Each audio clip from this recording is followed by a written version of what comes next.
Hey everybody, so I was like 11 minutes and 14 seconds into this, realized I did not have any audio. So I've already ran through the angel spread. I'm going to go back to it at the end. I'm running through the spreads that I built that you can find in the Google Drive, linked in my description box, just to give a little bit more context and to talk about how I built them and to hopefully make them a little easier to use. I'm also going to link the videos that I built them in the description box of this video if you want to watch how it all came out, right? So, build with me. Let's see if I can find a 1 and a 6. It's fine. Build with me is something that I do because I love spreads and I love chance, I guess. Oh, excuse me. So, I I built the spread off of cards. I used the cards to tell me how to build the spread. So I usually pull 3 cards. The first card is the title. So in the case of the Baron Samedi spread, it was Baron Samedi. I use it's a Spencer's Tarot deck for novelty purposes only, but I connect to it. I love it. And the reads are always a lot deeper than I would expect. So like they all have names, right? Chariot is the Centaur. The Nine of Cups is the Kraken. The Three of Pentacles is the Dwarf. Like that's how I would get the name of the spread because naming is it's brain power that I don't have some days. The second card, and in this case it was 2. The second card gives the number of cards in the spread. So I got 2 cards, one with the number of 1, the other with the number of 6. And I guess if it's a major arcana, then I break it down, girl, because we ain't doing an 18 card spread unless I really feel it. Oh goodness, and I might be feeling one. Anyway, so that's the 1 and the 6 in Roman numerals that you see in parentheses. That's the number of cards. And so there were 6 cards, if you can see it, like 3, 1, 2, 4, 6, 5. So 1 through 6 was the 6, and then the 1 off to the side was that 1 card. And then I pull another card for the theme, right? And so since there were 2 different, I can't remember if it came out with 2 cards for the numbers and 2 cards for the themes, or if I wanted 2 different themes. I think I wanted 2 different themes. So for the first card, the Hangman came out, and the theme is the Imp. Or the theme is the Hangman or Imp. And then for the group of 6 cards, the Ten of Cups came out, the Leviathan. And so that's how that works. And then I think I wanted a card for how they relate to each other, maybe. And that's why the Two of Pentacles is that additional theme under the first 2. Again, like I would have to rewatch the video to see exactly how this is quite, I guess, start complicated and then work simple. So what I'm going to do is I'm going to try to work through how I came up with the different, I'm just going to try to work through how these work, okay? I'm going to do my best. So, number 1, transformation through perceived challenge, growth opportunity, humbling experience, the expanded pond, a gift of passion, a boon, a favorable wind, point of maturation. So 1, 2, and 3 are their own thing. And then 4, 5, and 6 is another thing.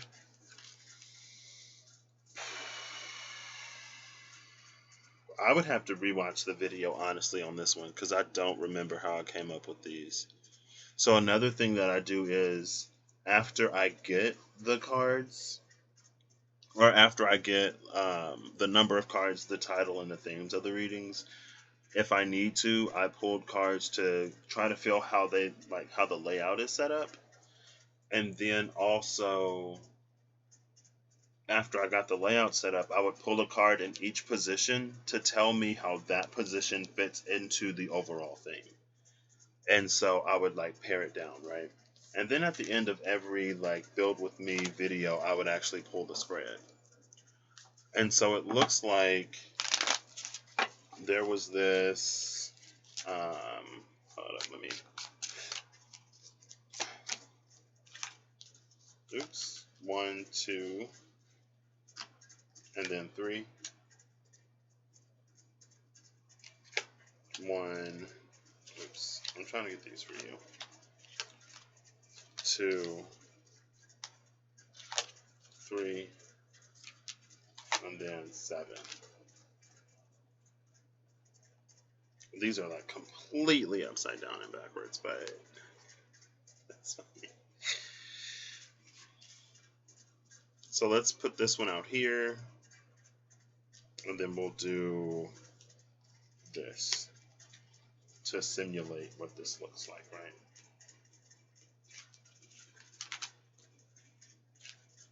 Girl, anyway, I'm struggling today. And some of these I'm just like, what? Probably not surprising for how, like, if you tried to use them. And again, like, I didn't necessarily expect for them to all be so, but this is basically what it looks like, right? So this would be 1, 2, and 3, or 1 and 2 and 3. So the energy, I remember the energy of the imp, it's something that on its own, it's not too big of a deal. But when you get a lot of them, that's when it becomes a problem. And then the Ten of Cups is the Leviathan. And for a while, the Leviathan was symbolizing the more that lies within us. Like our truer, a more fully realized potential. How it came out here again exactly, I am not exactly sure. Let me go looking for that Two of Pentacles, because that would probably help me. I don't remember who the Two of Pentacles is.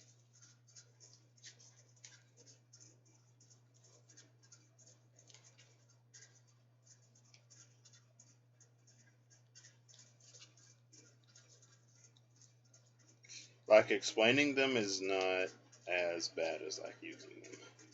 And when I actually use them, sometimes I just remember.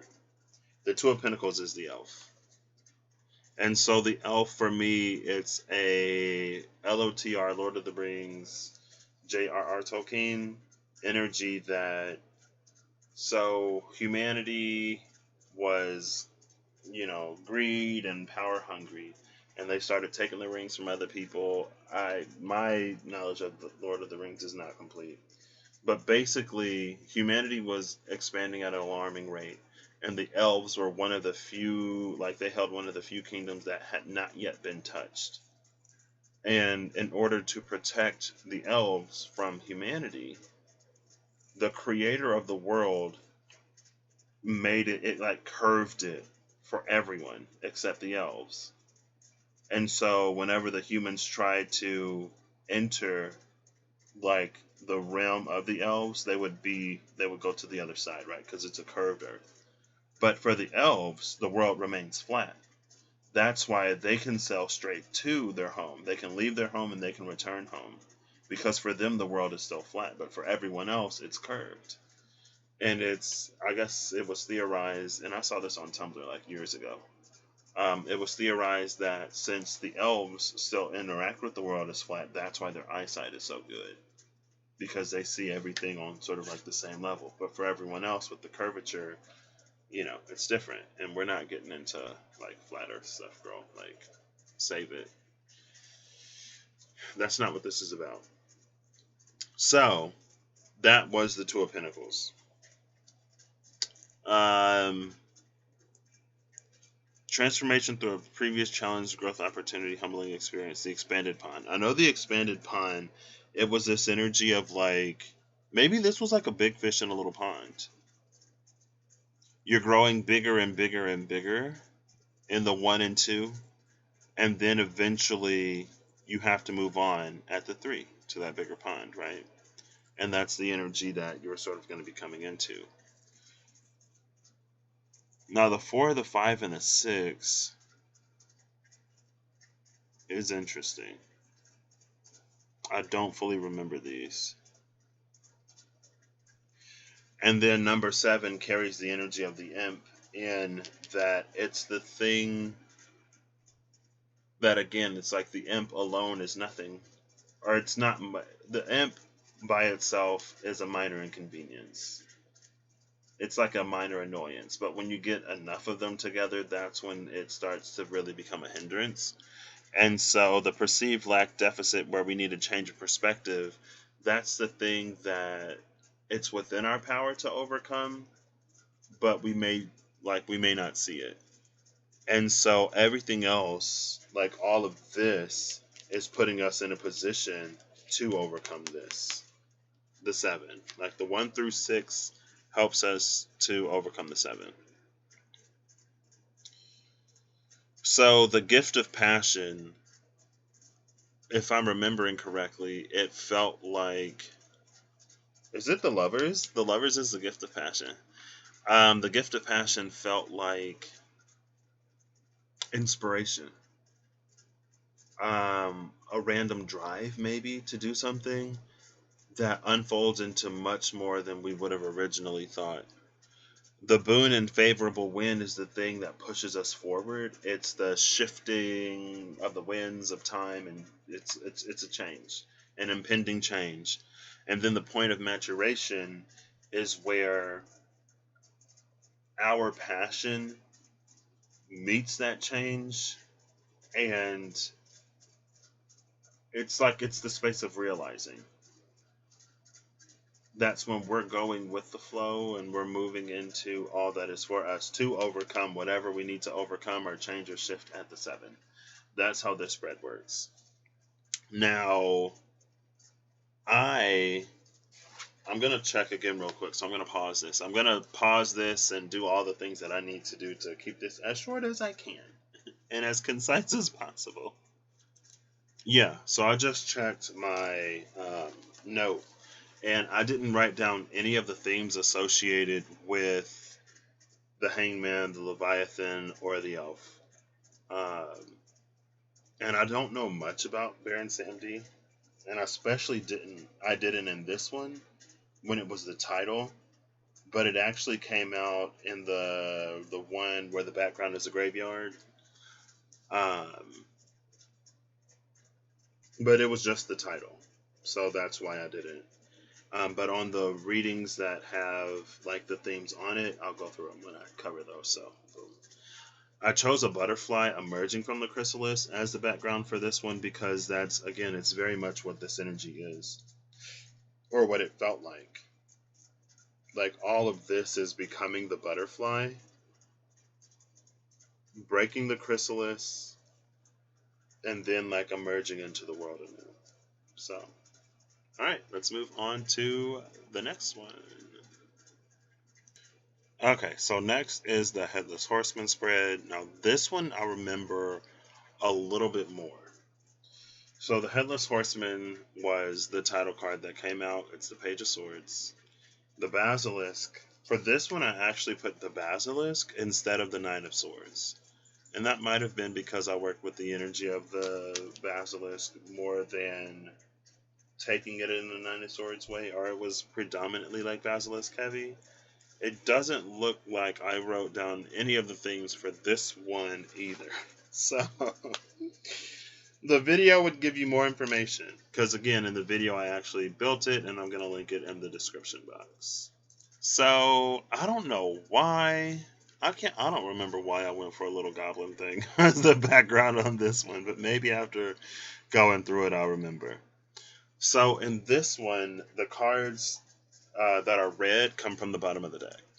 Now you can always pull from wherever you want to pull from, but the cards in red are specifically from the bottom, and I think there might have been a bit of an as above, so below type of energy. The 6 in parentheses is because this was a 6-card spread. I didn't pull a number 6, but I mean, I could see if I can find one real quick. I guess the 6 doesn't matter too much. There are like at least 4 6s in this deck, not including majors. So in this little chunk of cards, I don't think I pulled a single one. I didn't pull a single 6, but the Lovers is here. So The Lovers is number 6, so that's where the 6 card spread would have come in, right? This is the title, the number of cards, and then the theme. So, working through this, number 1 is an immobilizing feeling. Number 8 is a desire. This is something that we want, kind of sort of like the last one. This is something that we want, but we can't go after for whatever reason. And when you see the 8 on top of the 1, it could be however you want to do it, right? It was easier to do this than to like do this in the graphic, so that's why it's like this instead of like, anyway.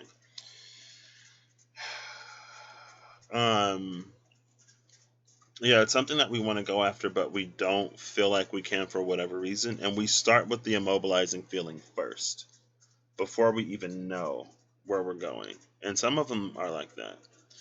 2 is the sacrifice. It's what needs to be given up. 3 is a dream or vision of freedom. That's what we picture ourselves. That's like what we picture our life as if we weren't feeling immobilized by whatever is in the space of number 1, right? 4 is message from the divine. That is something that the divine is giving us, either confirming that dream, leading us closer to it, or getting us out of this immobilizing feeling. Number 5 is the big break. And this is what we perceive the big break to be. The energy at number 5, I remember, it was like, winning the lottery. It's that miraculous thing that needs to occur in order for us to actually get to where we want to get to, right? It's not necessarily what our big break is. It's what we perceive our big break to be. Number 6 is relief or a message received. So the 2, 4, 6, it's this energy of like what we need to give up, what we need to give up at 2, or what needs to be looked at 2. Encouragement, support, information, whatever, from the message and the divine at number 4. And then how we actually interpret the message at 6, right? 4 is like the message as it was intended. 6 is the message as we sort of get it, right? And it may be because of interference at the 2. It's almost a little bit of a selective hearing. A little bit, but not necessarily. Now, 7 is the action that we take, and that 3, the dream of freedom. 5, it's like 3 is what you envision your life to be. 5 is what you believe needs to happen to get there. And then 7 is what you actually do, right? And it was that energy of like, if you want to win the lottery, you at least have to buy a ticket. So number 7 was buying the ticket. And then number 8 was the desire. So that was the Headless Horseman spread. Moving on to the next one.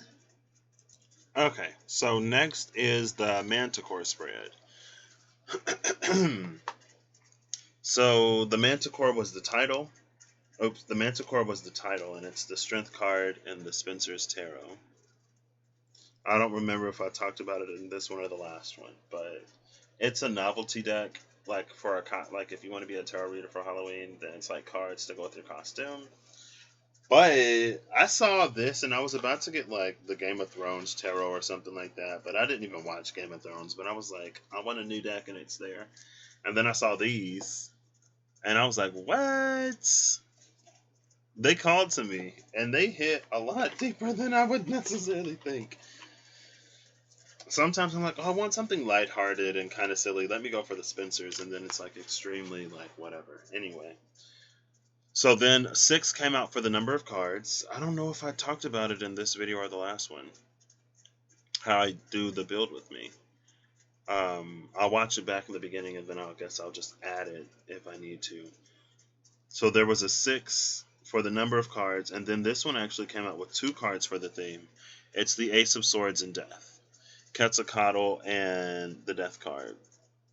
So the themes for this, I looked up what the Manticore is, and it's a Persian version of the Chimera, I think. It's like a Persian Chimera and a Persian something else too. it felt like it kind of had a sphinx. It was like a chimera sphinx combo a little bit. So potentiality for self sabotage came in because it's like if the Manticore stings itself with this tail. Surgical excision came in because of the way that the cards are transfigured, or the way that the cards are laid out. I think I'm trying to remember again. Go watch the video if you want like the actual, but I just wanted a briefer introduction. Um, Surgical excision is the energy of something that is precisely removed, right? It's like using a scalpel instead of a sword. Ego primal instinct was again because of the Manticore. Misleading riddly energy was the influence of that Sphinx. The birth of new possibilities. I don't necessarily remember where that came out, but it felt like the Manticore could be more in a way or something like that. Like once the Manticore works out its conflicting sort of nature, because it has what, the body of a lion, the tail of a scorpion, the head of a man maybe, or like the face of a man. And so like the man, the scorpion, and the lion, like where it could be the potential for self-sabotage, when those parts work against us, when we find how they work together, that's the birth of a new possibility. Multifaceted issues also because of its chimeric scorpion lion man nature, and revelations that lead to reflection. Maybe that came in with the Sphinx. I don't remember for sure. Um, so, position one, area of grace or restraint. Let me read these real quick. Position one, area of grace or restraint. Number two, perceived outcome, best case scenario. Number three, root of the blockage, echidna was here. Number four, how we lure ourselves to fall. Number five, a little bit of TLC in a defiant way. Number six, the way out or the updraft. So number one was an area where we need to, the grace and restraint is, it's for us. Where we need to be kind to ourselves, where we need to be a little bit more understanding of like the things that we've gone through and where we're trying to get to. Number two, the perceived outcome or best case scenario. That it's sort of like the perceived outcome is how we view it. The best case scenario, it's the energy of like the 10 space and the Celtic cross. It's the best case scenario, right? And when you pull it, it's however you feel it. It's like, is this the best case scenario, or is this what I view as the best case? And the difference in that can be if that's our perception of what a good outcome is from being inside the situation, then the actual outcome could be even better. Now, 3 and 4 were grouped together, and it was an energy of monsters of our own making, right? So Echidna, the Four of Pentacles, came out at number 3 when I pulled the cards to see which energy fits with, and I've already talked about it, but I pull cards. I think I have to pull these because Echidna came out for each position after I find out how they lay out, so I can get that card's position within the grand overall theme. The Quetzalcoatl is the sword. It's the snake that has gained its wings. Death is a card of transformation. The Ace of Swords. That's the revelation that leads to reflection, I think. It was the energy of that Ace of Swords and the Quetzalcoatl. So, number 3, the root blockage. It's Echidna. In Greco-Roman mythology, Echidna was the mother of many monsters, like Cerberus. Is Typhon a monster? Scylla, maybe? Like some of the big bads. Not Charybdis, but the other one. The other whirlpool. Was that Scylla? Anyway, Echidna gave birth to a lot of monsters. And so there was this energy between the 3 and the 4, or between, like, Echidna carried this energy where we, like,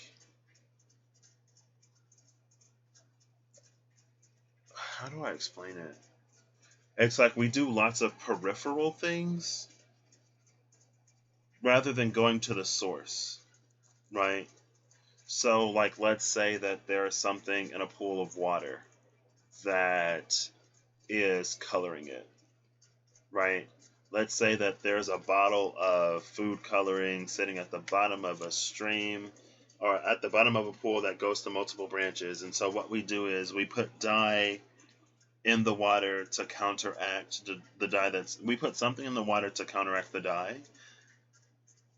and it fixes it for a minute, but since the bottle of food coloring is at the bottom of the water, eventually colored water is going to flow back again. So it's like, rather than treating it at the site, like taking it back to the source, go back to the source and remove the bottle of food coloring from the water, because until you do that, it's going to continue to change the color, right? So that's why we go back to the source, or that's how we find the root at position 3. What's leading to all of this internal conflict. There's a big internal conflict energy in this spread. Number 4 is how we lure ourselves to fall. That's the monsters of our own making. That's when we don't handle it at the source, then it continues to spawn more and more and more problems. Or that's how we sort of set ourselves up to fail. Number 5 is a little bit of TLC in a defiant way. It's an energy of like, it's like the birth of a true self-love. It's defiant because it feels like it's us loving ourselves in a way that we have been conditioned not to, right? If you work a certain job and your job is not respected, then that's you knowing that, like, you can be proud of what you do regardless. If that's like, if you're not conventionally attractive or beautiful, that's you learning to love your appearance anyway, right? It's you giving yourself love in a space where it was difficult to before, or where it was difficult to before. And it's defiant because it works almost against the 3 and the 4. It's like the 3 and the 4 is what puts us in a position to be susceptible to these things anyway. And when you take it back to the source, you can fix it, right? Number 6 is the way out and the updraft. This is how we actually escape the situation, or it's an energy that leads us out of it. It provides us a doorway. Excuse me. Where number 2 is the perceived outcome best case scenario. It's like 2 is if we continue to play the game. 6 is when we learn that it's okay to step away from it. Right? And that's why this one is like really tied to number 5 in a way. The beginnings of self-love too. And it's an updraft because I was seeing it as the leaf caught in an eddy, or it's like a bird that's trying to ride basically the winds, right? But if the buildings are tall enough, then the air just circulates in that eddy.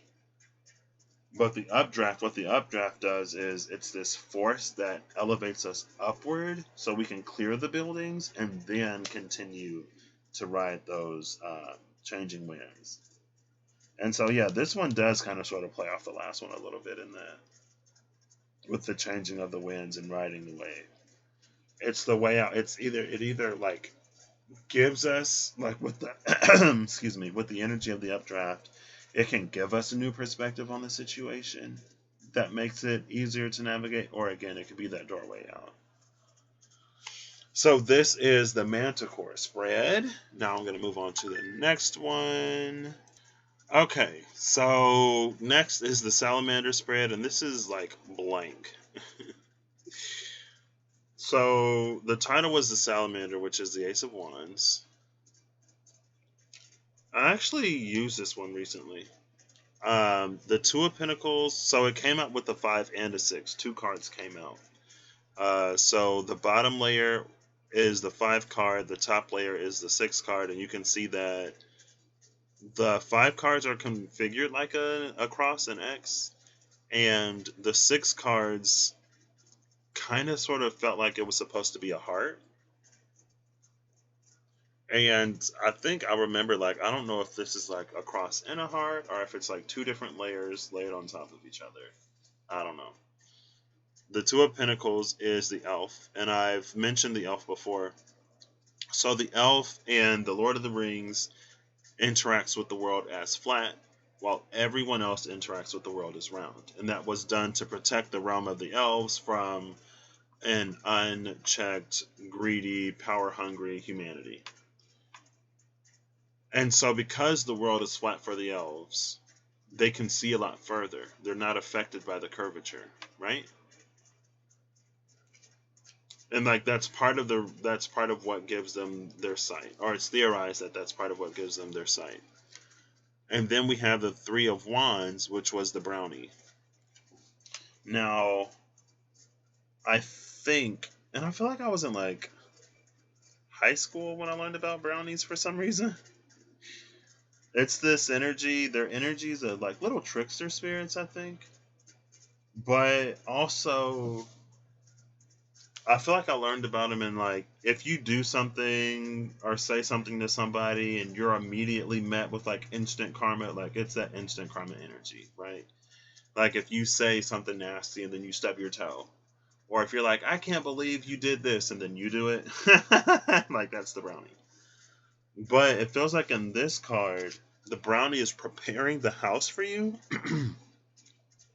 and waiting for you to come to it. Now, when I was doing this, I could not come up with anything. It just was not coming to me. I was like, this is beyond me, and so I just left it. But I kept it anyway. I was eventually going to go back to make the different positions for this, which is another reason why I kept the spread, but I never did. So this is the blank one, and it kind of flows however it flows.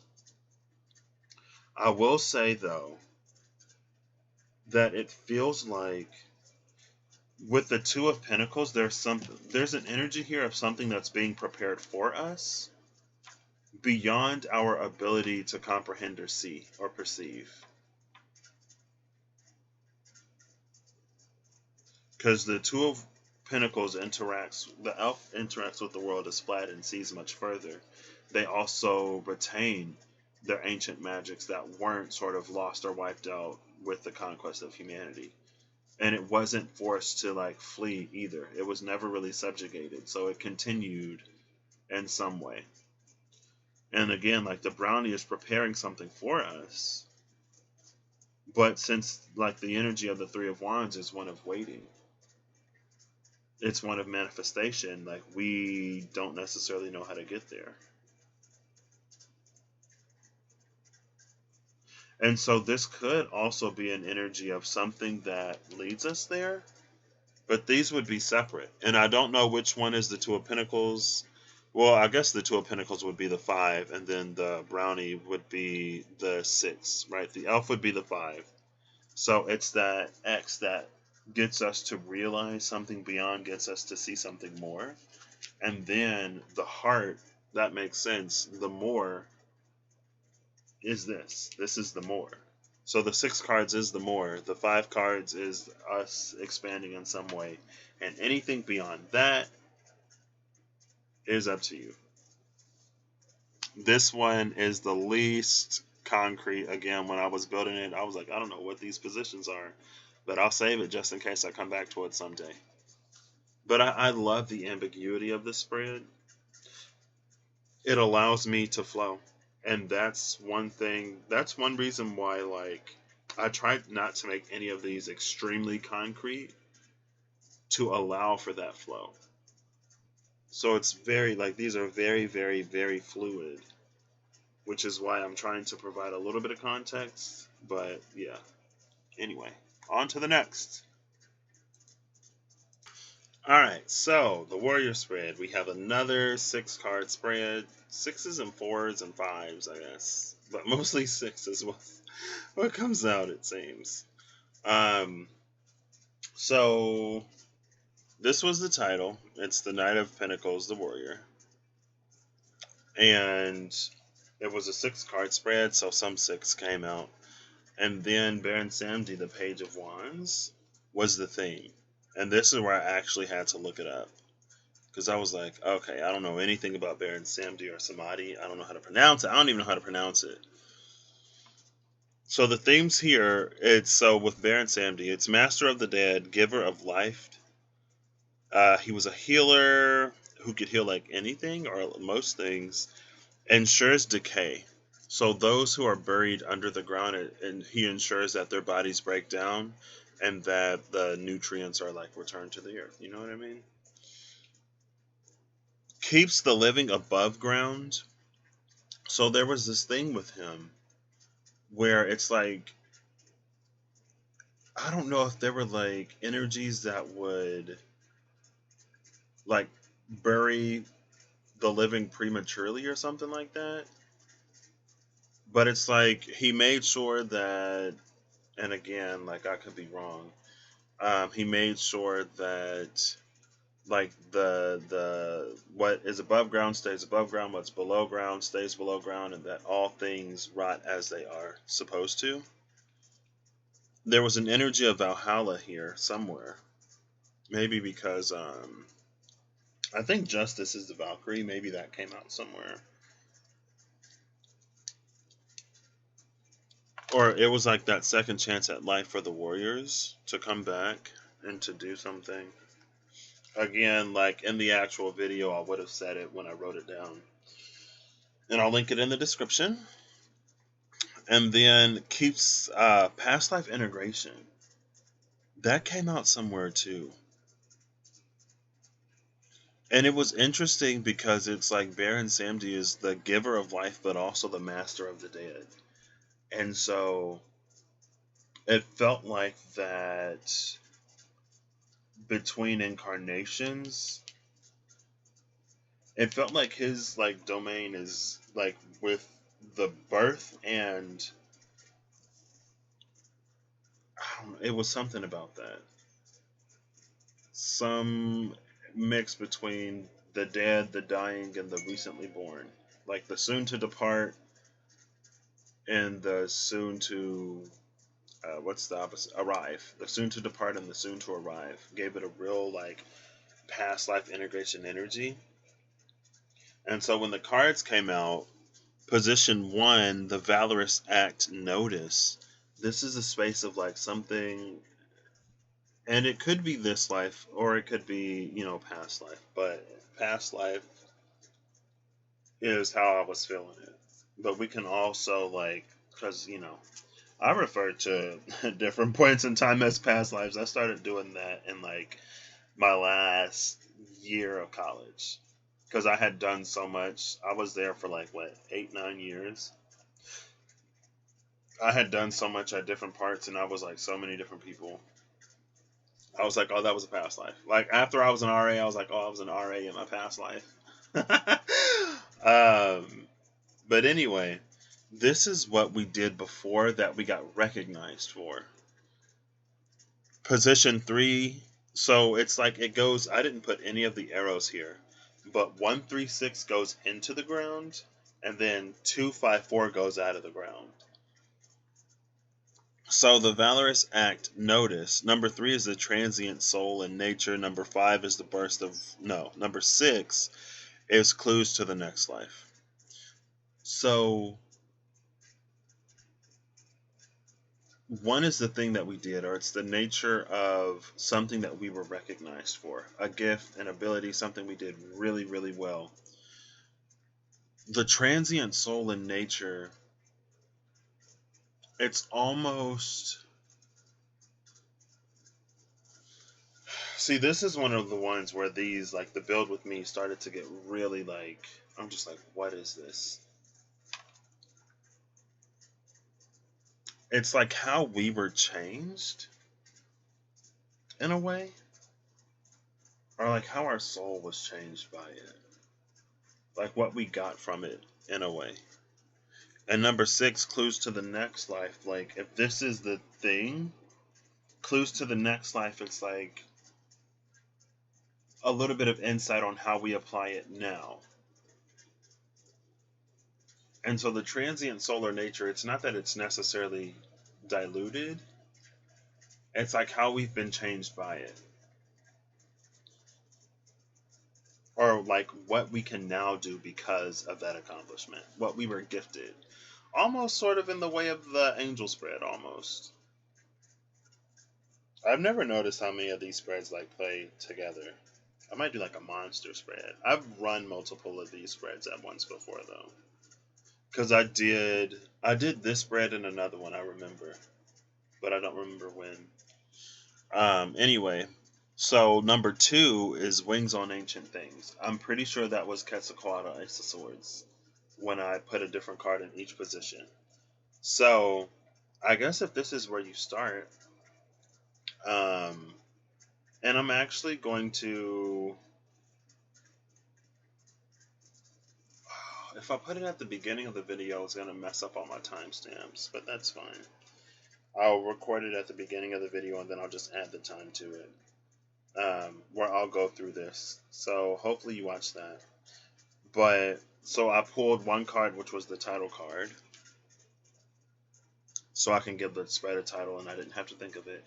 I pulled another card, which was the number of cards in the spread, and it was a 6. I don't remember what it was the 6 of, but it was a 6. And then I pulled the theme card, which was this Page of Pentacles, right? Which is the overall theme.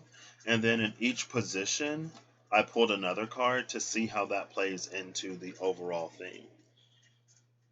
So Wings on Ancient Things, this was like the space of whatever we were recognized for in the past. Like this is where it starts to come back online.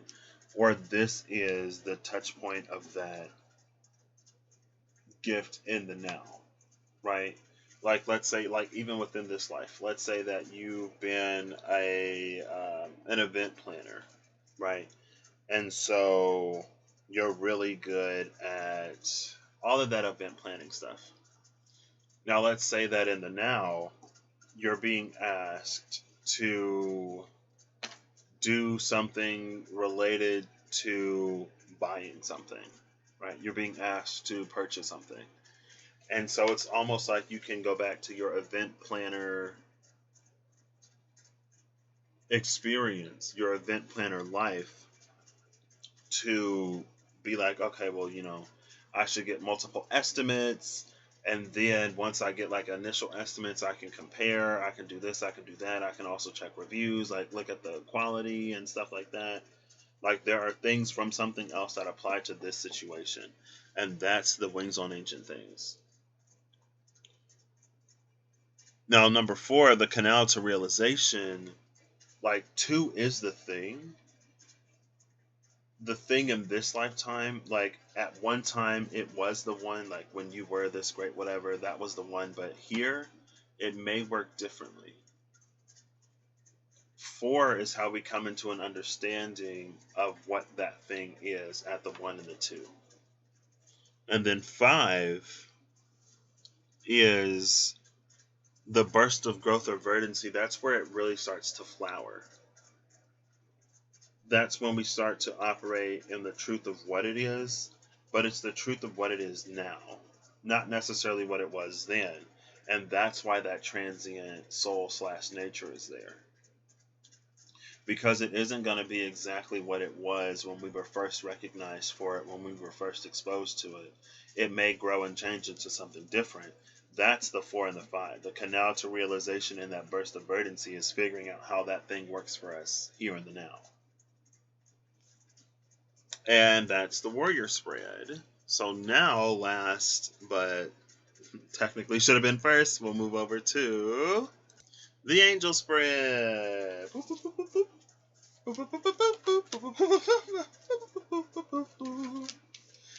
Anyway, so the title card that came out was the 5 of Swords Angel. I just bent this thing. Oof. Oh, it still lays flat. Okay, nice. The 5 of Swords is the angel, and the theme was the 6 of Pentacles, Arachne. Now, So I went into the mythology of Arachne, and Arachne was a very talented weaver, spinner of tales. Well, not tales, but tapestries. And she challenged the goddess of handicraft, Athena, to weave off. And Arachne poured her heart and soul into the tapestry that she made. And at the conclusion of the challenge, Athena tore it up. And Arachne was so destroyed by what had happened that she hanged herself. And then Athena, feeling sorrow or feeling pity or whatever, turned her into a spider. And it was kind of sort of my feeling that maybe Arachne beat Athena. She actually bested the goddess of handicraft. She was that good. And I guess ego isn't here, but it kind of leads me into the Manticore a little bit in that way. Because it's like, was it egoic of her to challenge a goddess? Yes, but she won. And maybe maybe the challenge was the only way. Maybe she felt that the challenge was the only way for her to be recognized, right? Anyway. It felt like Arachne actually won, and that's why Athena tore up her tapestry. And then, out of pity for her, she turned her into a spider. So, that's what this spread is built around. So, position 2, it's actually the space of. Well, let's start at position 1. Position 1 is the gift, the craft, the wisdom, something that you have that is of. It's taken time to master, but it's also related to a passion, right? Number 2, with the fantasy inspiration, I feel like this was the Tooth Fairy when it came out. That leads to the mastery. So number 1 is the mastery. Number 2 is how we get there. What drives us, what leads us there, what motivates us. Number 3 is when we challenge like the divine in some way or the universe. But the challenging nature is like what we're met with. And it was actually the 5 of Swords, the angel came out here. And then number 4 is grace or a metamorphic gift from 3. It's like the reward. That's when Arachne became the spider, right? We're not necessarily becoming spiders, but it's what we get from the challenge. And so the reason why the porch is the background here is because this reminded me of Fight Club, where to get into the club after it was a thing, they have to stand on the porch and endure abuse and the elements for a certain number of days before they were welcomed in. And like this position, it felt like specifically when Bob was about to, they were like, leave, fatty. And then he was about to leave, and then dude came out. He was like, no, don't go. Just put up with it until you get in. And it's that moment of like, don't leave the porch. Like, you may have felt that there was a lot of like pride and hubris. Hey Siri, define hubris. What? 1 second, y'all. Hey Siri, define hubris. Hubris means excessive pride or self-confidence. Yeah, exactly. So and again, that's that question of like, was it pride? I mean, it was. It was definitely pride. And maybe not even like to be proud of one's own skill, right? But the hubris to challenge a goddess, but to actually win in a way, that's where it's like it's real sort of questionable. And it feels like, we approach it with the 1 and we're met with the 3. We're not necessarily met to fail or to fall. It's like It's like if you want to be about it, like be about it. It's putting bark behind your bite. It's giving your words weight. It's giving your faith substance. It's actually building you in a way to go through with the challenge. And maybe it took the challenge for Arachne to really pour everything that she had inside of her out. Maybe in any other space she didn't have the motivation to.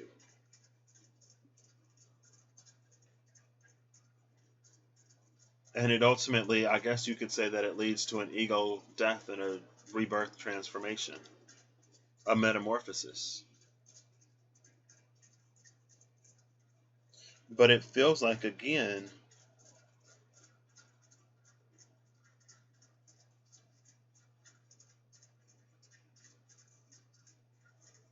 not that it was meant to happen, but it's just a question of like, well, she kind of won.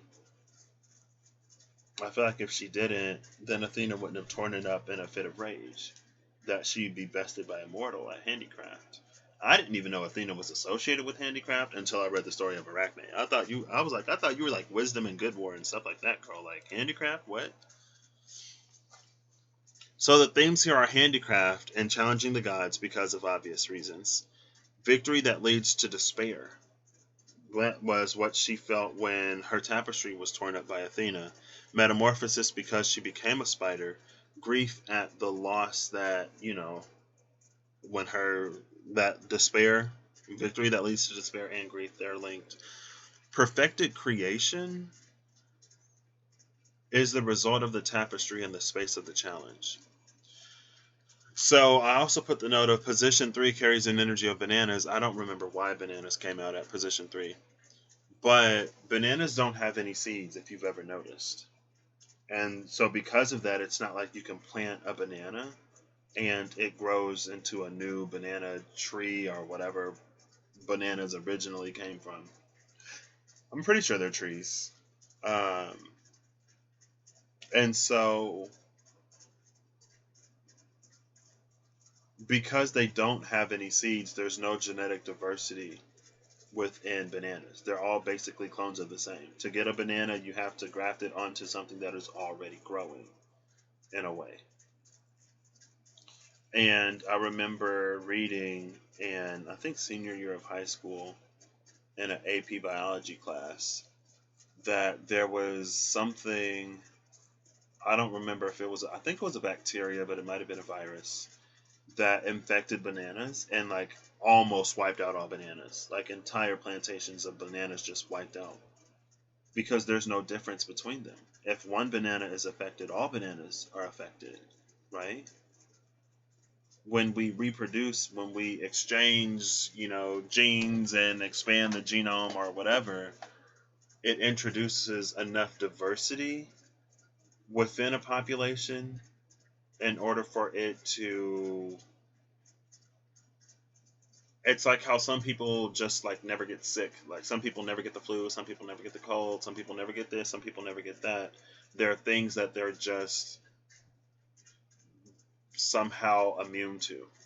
And so even if everyone else gets sick, that person is fine. It's like it continues on the species in case something else happened. But with bananas, they don't have that because they're all basically the same.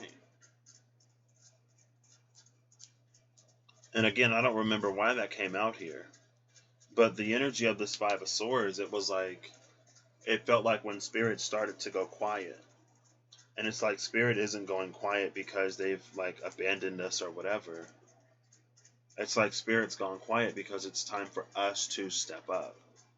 That's the challenging nature. It's how you're being challenged to step up, to claim whatever you get at the fore. And so that's why the energy of hubris never necessarily made it into one of the themes for this. So that's the angel spread. This is all of the spreads now.